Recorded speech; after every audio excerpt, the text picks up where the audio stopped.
Hello friends, welcome to you fitter techno channel. तो friends, AVNL यानी armed vehicle Nigam limited, जो कि ordnance factory की एक डीपीएसयू है, तो वहां से आईटीआई छात्रों के लिए जूनियर टेक्नीशियन के लिए यहां पर 1005 पदों की वैकेंसी को निकाला गया, जिसका फॉर्म फिलअप स्टार्ट हो चुका है। तो आई होप आपने आवेदन कर लिया होगा। यदि नहीं किया है तो जल्दी से अप्लाई ज़रूर कर लें। तो आज की इस वीडियो में हम लोग इसी जूनियर टेक्नीशियन, जो कि आईटीआई का पद है, उसकी तैयारी कैसे करना है, उसके रोड मैप को समझने वाले हैं। साथ ही यहाँ पर सब्जेक्ट के टाइम मैनेजमेंट के बारे में भी बात करेंगे कि किस सब्जेक्ट को कितना जो है पढ़ना है। और सबसे इम्पोर्टेंट, जो छात्र बहुत ज़्यादा कमेंट करते हैं कि कितने नंबर पर सिलेक्शन होगा, तो इसके बारे में भी डिस्कस करेंगे कि आप लोगों का इस एग्ज़ाम के लिए सेफ स्कोर क्या रहने वाला है, कितने स्कोर तक का टारगेट लेके चलना चाहिए। तो चलिए आज की इस वीडियो को स्टार्ट करते हैं। उससे पहले आप अगर चैनल में नए हैं, सब्सक्राइब नहीं किए हैं, तो सब्सक्राइब ज़रूर कर लीजिए। तो ये रहा आप लोगों का फुल नोटिफिकेशन, जहाँ पर जो है वैकेंसी के बारे में बताया गया है, कौन कौन से पदों के लिए, मतलब कौन कौन से आईटीआई के ट्रेड को मौका मिला है। यहाँ पर टर्नर का जो है नहीं दिया गया है, बाकी टर्नर के अलावा जो है सभी आईटीआई के पोस्ट को लगभग मौका दिया गया है। तो अब बात करते हैं अपने पॉइंट पर कि जो है इसकी तैयारी कैसे करना है। ठीक है, सबसे मोस्ट इम्पोर्टेंट, तैयारी कैसे करें, क्योंकि यहाँ पर देखिए फॉर्म तो बहुत भरे जाएंगे। जैसे 1005 पोस्ट की वैकेंसी निकली है, तो इसमें बहुत सारे फॉर्म भरे जाएंगे। देखिए यहाँ पर ये जो डिस्कस कर रहे हैं, केवल फिटर टर्नर या मशीनिस्ट, इन ट्रेडों के लिए नहीं, सभी ट्रेड के बारे में बात कर रहे हैं। ठीक है, तो फॉर्म तो बहुत सारे भरे जाएंगे, लेकिन यहाँ पर इस वाली लिस्ट में जितने छात्रों का चयन होना है, उस लिस्ट में टॉप में आना है, तो उसके लिए कुछ अलग तो करना ही पड़ेगा, क्योंकि बहुत सारे छात्र फॉर्म भरे हैं। तो हम कुछ अलग करेंगे तब ना हम उस स्कोर में आएंगे, उस रेंज में आएंगे। तो उसी के बारे में बात करते हैं। ठीक है, तो तैयारी कैसे करना है, उसके मेनली हम जो है 3 पॉइंट बनाए हैं। पहला जो आपका पॉइंट रहने वाला है वह है syllabus. Syllabus and exam pattern आपका, कि सिलेबस एंड एग्जाम पैटर्न कैसा रहने वाला है। तो हालांकि सिलेबस और एग्जाम पैटर्न के बारे में हम ऑलरेडी एक वीडियो बना चुके हैं, डिस्क्रिप्शन बॉक्स में लिंक दे दूंगा, तो वहां से आप लोग उस वीडियो को देख लीजिए। तो इसको मोटा मोटा में डिस्कस करते हैं। तो देखिए, सिलेबस में आपका जो एग्ज़ाम रहेगा वो 100 क्वेश्चन का रहेगा। जूनियर टेक्नीशियन आईटीआई की बात कर रहे हैं। ठीक है, 100 क्वेश्चन का आपका यहाँ पर एग्ज़ाम रहने वाला है। ठीक है, इस 100 क्वेश्चन को सॉल्व करने के लिए आपको 2 घंटे यानी 120 मिनट का टाइम दिया जाएगा। और इस 100 क्वेश्चन को 2 पार्ट में जो है डिवाइड किया गया है, part A and part B. Part A जो आपका रहेगा वह क्या रहेगा, नॉन टेक्निकल रहेगा। क्या, नॉन टेक्निकल। और जो पार्ट बी रहेगा वो आपका टेक्निकल रहने वाला है।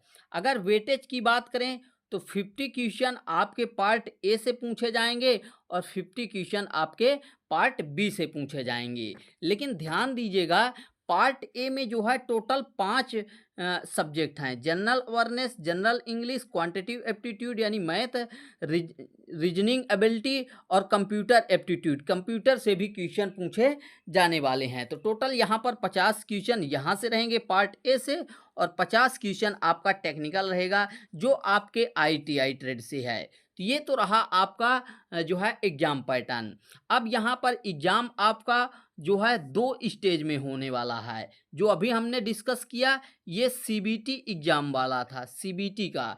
ठीक है, और सीबीटी के बाद जो है आपका मेरिट बनेगा, और 3 गुना चयन, यानी जैसे मान लीजिए एग्जाम्पल के लिए कोई जो है 20 सीट है, या यही मान के चलते हैं जो वैकेंसी आई 1005 सीटों के लिए वैकेंसी को निकाला गया है। तो सीबीटी 2 से आपका ट्रेड टेस्ट के लिए बुलाया जाएगा, जहां पर 3015 कैंडिडेट को यहाँ पर बुलाया जाएगा, यानी 1:3 में बुलाया जाएगा। और वहाँ पर स्किल टेस्ट जो आपका रहेगा यह क्वालिफाई नेचर का रहने वाला है, जहाँ पर क्वालिफाई करना है और क्वालिफाई करेंगे तो फिर से आपके इस सीबीटी एग्ज़ाम के स्कोर से जो है फाइनल मेरिट बनेगी और उसके बाद 1:1 में चयन होगा। ठीक है, और यहाँ पर जब आपका ये सीबीटी एग्ज़ाम होगा तो कोई भी निगेटिव मार्किंग नहीं रहेगी। ये तो रहा आपका मोटा मोटा एग्ज़ाम पैटर्न और सिलेबस। ठीक है, अब बात करते हैं इसके बाद अपने दूसरे पॉइंट पर। दूसरा पॉइंट है प्रीवियस ईयर का क्वेश्चन पेपर। तो देखिए, इससे पहले अभी क्या है, एवीएनएल की तरफ से वैकेंसी निकाली गई है, आर्म्ड व्हीकल निगम लिमिटेड की तरफ से। लेकिन इससे पहले क्या था, आर्डनेंस फैक्ट्री बोर्ड वैकेंसी निकालता था, यानी आर्डनेंस फैक्ट्री की तरफ से एग्ज़ाम होता था। लेकिन बाद में क्या किया गया, जो आपका ओएफबी था, आर्डनेंस फैक्ट्री बोर्ड पहले हुआ करता था, लेकिन अब इसको क्या है, टोटल 7 डीपीएसयू में कन्वर्ट कर दिया गया। क्या, total 7 DPSU defence public sector unit में जो है कन्वर्ट कर दिया गया, बदल दिया गया, जहां पर अब नाम दे दिया गया है सभी 7 डीपीएसयू का अलग अलग। उसी में से एक आपका है एवीएनएल, यानी आर्म्ड व्हीकल निगम लिमिटेड। तो यहाँ से क्लियर हुआ कि जो प्रीवियस ईयर का क्वेश्चन पेपर है वो आर्डनेंस फैक्ट्री बोर्ड का ही रहने वाला है, क्योंकि एवीएनएल की तरफ से डीपीएसयू में कन्वर्ट होने के बाद अभी ये इसकी पहली वैकेंसी है और ये पहला जो है डीपीएसयू है जहाँ से रेगुलर वैकेंसी, रेगुलर टाइप का वैकेंसी निकाला गया, जहाँ पर एग्जाम बेस पर सिलेक्शन होना है। तो ठीक है, यहाँ पर जो आर्डनेंस फैक्ट्री बोर्ड के क्वेश्चन पेपर थे, तो लास्ट में जो है अंतिम एग्जाम जो हुआ था आप लोगों का आर्डनेंस फैक्ट्री बोर्ड का, वह कब हुआ था, 2017 में। और उससे पहले फिटर, टर्नर एवं मशीनिस्ट सभी ट्रेड की वैकेंसी निकलती थी, लेकिन इस बार टर्नर को मौका नहीं दिया गया है। लेकिन ये जो 2017 या फिर इसके पीछे वाले प्रीवियस ईयर के क्वेश्चन पेपर हैं, ये बहुत इम्पोर्टेंट हैं, क्योंकि किसी भी एग्ज़ाम की तैयारी करते हैं तो उससे तैयारी स्टार्ट करने से पहले बहुत ज़रूरी होता है उसके प्रीवियस ईयर के क्वेश्चन पेपर को समझना। ठीक है, लेकिन अब ये मिलेगा कहाँ, जो प्रीवियस ईयर का क्वेश्चन पेपर है वो मिलेगा कहाँ, तो आप लोगों को बता दें कि उसका हम जो है सीरीज स्टार्ट करेंगे और पूरा सॉल्व करेंगे। ठीक है, फिटर का भी सॉल्व करेंगे, टर्नर का भी सॉल्व करेंगे और मशीनिस्ट का। तो देखिए, इस बार वैकेंसी तो फिटर की है और मशीनिस्ट की, लेकिन टर्नर की नहीं है। तो ऐसा नहीं है, टर्नर का भी क्वेश्चन इम्पोर्टेंट है, क्योंकि आर्डनेंस फैक्ट्री के जो है सिलेबस आपका, सॉरी, ये डीजीटी का वो लगभग सेम है। यहाँ पर 20% ही आपका डिफरेंस रहता है, बाकी फिटर, टर्नर और मशीनिस्ट इन तीनों ट्रेडों का 80% सेम सिलेबस रहता है। इसलिए जो है आपका टर्नर का भी बहुत ज़रूरी बन जाता है। ठीक है, तो जो भी हमारे पास प्रीवियस ईयर के क्वेश्चन पेपर हैं उनको सीरीज बनाकर हम जल्द ही स्टार्ट करने वाले हैं। तो अगर आपने चैनल को सब्सक्राइब नहीं किया तो सब्सक्राइब कर लीजिए, तभी आपको वीडियो का नोटिफिकेशन मिल पाएगा। अब तीसरा पॉइंट है हमारा फंडामेंटल क्लियर करना। देखिए, प्रीवियस ईयर के क्वेश्चन पेपर को आपने देख लिया, आपने सिलेबस और एग्ज़ाम पैटर्न को समझ लिया, तो उसके बाद अब आपका अगला कार्य क्या होना चाहिए कि आपका जो सब्जेक्ट दिया गया है उसके फंडामेंटल को क्लियर करना ज़रूरी है, क्योंकि जब फंडामेंटल क्लियर होगा तभी आप आगे बढ़ पाएंगे। क्योंकि आप अगर प्रीवियस ईयर के क्वेश्चन पेपर को उठा लीजिए आर्डनेंस फैक्ट्री बोर्ड के, तो आप लोगों को देखने को मिलेगा कि 90% ऐसे क्वेश्चन देखने को मिलेंगे जो आपके प्रैक्टिकल बेसिस रहेंगे, यानी जो प्रैक्टिकल करेगा, जो प्रैक्टिकली उसको समझेगा, थ्योरी को, फंडामेंटल को क्लियर करेगा, तभी उसका आंसर दे पाएगा। तो यहाँ पर मान के चलिए कि आपको जो है आपका फंडामेंटल सबसे पहले क्लियर करना है। सिलेबस एंड एग्जाम पैटर्न को आपने समझा, प्रीवियस ईयर के क्वेश्चन पेपर को देखा, वहाँ से एनालाइज किया कि किस चैप्टर से कितने क्वेश्चन पूछे जा रहे हैं, किसको प्रायोरिटी दी जा रही है, मतलब थोड़ा ज़्यादा प्रायोरिटी दी जा रही है, जहाँ से ज़्यादा क्वेश्चन पूछे जा रहे हैं और किस लेवल के क्वेश्चन पूछे जा रहे हैं। और उसी के हिसाब से अगर हम बात करें, हमने जो देखा है प्रीवियस ईयर के क्वेश्चन पेपर को, तो उसके हिसाब से आपका फंडामेंटल क्लियर होना बहुत ज़रूरी है। और जब आप फंडामेंटल क्लियर कर लेंगे तो उसके बाद जो है आपको MCQ लगाना है, ठीक है, मल्टीपल चॉइस क्वेश्चन सॉल्व करना है। और इसके साथ साथ आपको जो है अपना मॉक टेस्ट देना है। मॉक टेस्ट के लिए कोई भी प्लेटफॉर्म चुन सकते हैं अपने हिसाब से, अपने ट्रेड के हिसाब से और सब्जेक्ट के हिसाब से, ठीक है। अब बात करते हैं टाइम मैनेजमेंट, यानी किस सब्जेक्ट में ज़्यादा टाइम देना है, किस सब्जेक्ट में कम देना है, इसको बारे में भी थोड़ा सा समझ लेते हैं। तो देखिए, अगर टाइम मैनेजमेंट की बात करें तो इसमें आपका 50 क्वेश्चन नॉन टेक्निकल से रहेगा और 50 क्वेश्चन आपका टेक्निकल से रहेगा। तो जिनका जनरली जो ITI वाले स्टूडेंट होते हैं, उनका ये वाला पार्ट जो टेक्निकल वाला पार्ट होता है लगभग 80% क्लियर ही रहता है, ठीक है। तो अगर आपका ये पार्ट बी वाला पोर्शन जो है बेहतर तरीके से क्लियर है, तब आप ज़्यादा फोकस इसमें लगाइए, यानी नॉन टेक्निकल में।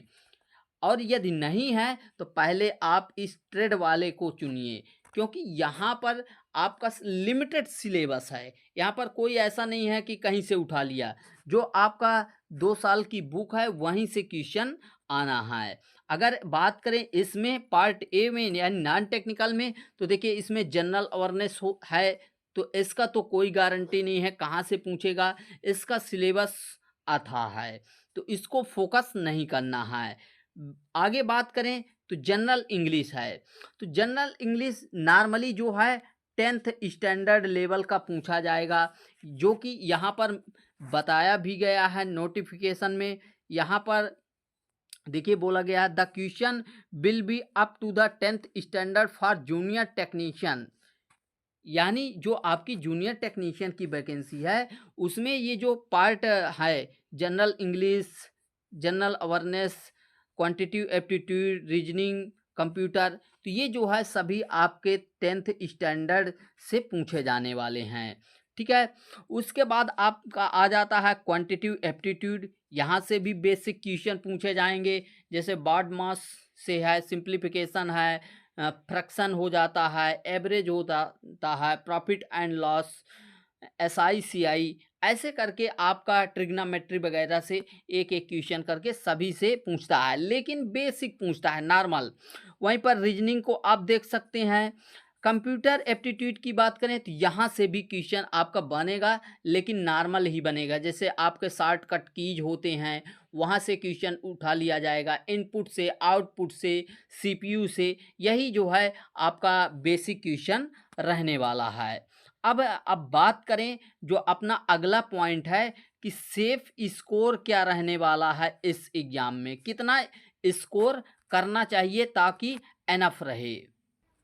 तो देखिए सेफ स्कोर यानी कितने नंबर पर चयन हो सकता है, तो जो बेसिक पहले वैकेंसियाँ आती थी उस समय ज़्यादा वैकेंसी नहीं रहती थी, लेकिन अब देखेंगे तो 1005 पोस्ट के लिए निकाला गया है, तो उस हिसाब से आपका उतना जो है कट ऑफ जाने के चांसेस कम हैं। तो यहाँ पर स्कोर की बात करें तो देखिए सबसे पहले यहाँ पर आपका आ जाता है जनरल अवेयरनेस, नॉन टेक्निकल की पहले बात करते हैं। जनरल अवेयरनेस, तो इसका सिलेबस अथाह है, कोई ज़्यादा तैयारी करने की इसकी ज़्यादा ज़रूरत नहीं है, इसमें हम कोई भी स्कोर मान के अभी नहीं चलते हैं, आगे बात करेंगे। फिर आपका आ जाता है जनरल इंग्लिश, जो कि 10th स्टैंडर्ड की रहेगी, लेकिन बेसिकली क्या होता है कि जो ITI स्टूडेंट होते हैं उनका इंग्लिश कमज़ोर ही होता है, लेकिन यहाँ पर हम मान के चलते हैं कि आपको 5 नंबर मिनिमम नहीं 6 नंबर यहाँ पर मिल ही जाएगा, ठीक है।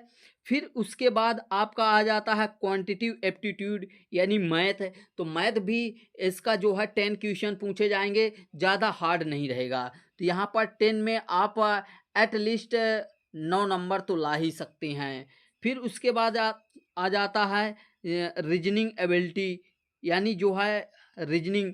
तो रीजनिंग में यहाँ पर भी ज़्यादा हार्ड आपसे नहीं पूछा जाएगा, टाइम का कोई इशू नहीं रहेगा, क्योंकि आपका जो 50 क्वेश्चन है टेक्निकल, आप उसको 30 से 35 मिनट में सॉल्व कर सकते हैं, आधे घंटे में सॉल्व हो जाएगा। क्योंकि जिनका मजबूत है ना, तो वो बहुत जल्दी टेक्निकल क्वेश्चन को सॉल्व करते हैं। तो मान के चलिए कि 50 मिनट भी आपने ले लिया, 1 घंटे, तो नॉन टेक्निकल को करने के लिए आपके पास 1 घंटे आराम से समय रहेगा। तो मैथ और रीजनिंग में टाइम का कोई इशू नहीं रहेगा, तो इसको आप आसानी से आराम से सॉल्व करेंगे। तो यहाँ पर भी मान के चलिए कि एक आध मिस्टेक हो जाता है, लेकिन 9 नंबर तो आपको मिलेगा ही मिलेगा।